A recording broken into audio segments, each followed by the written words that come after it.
এইটো মাঘৰ বিহু বুলি আনিছোঁ, এইটো বনাম আজি আৰু খাম আৰু পুৰা আৰু। এয়া আমাৰ খানা আয়োজন চলি আছে। এয়া গোটেইবিলাকে কাটি কুটি লৈছোঁ। এইটো মোৰ সৰু দেৱৰ, সি মাংস বনাই আছে। বৰমা, এয়া আমাৰ দেউতা, বাকী আজি বৰমাহঁতৰ তাতে খানা খাম গোটেইকেইঘৰে মিলি পেলাই।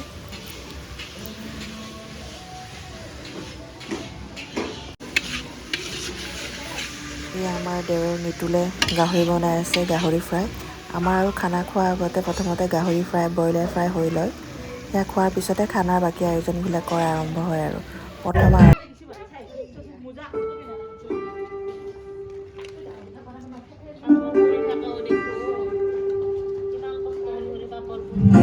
ইমান কষ্ট কৰি পাপৰ পুৰিছে ন?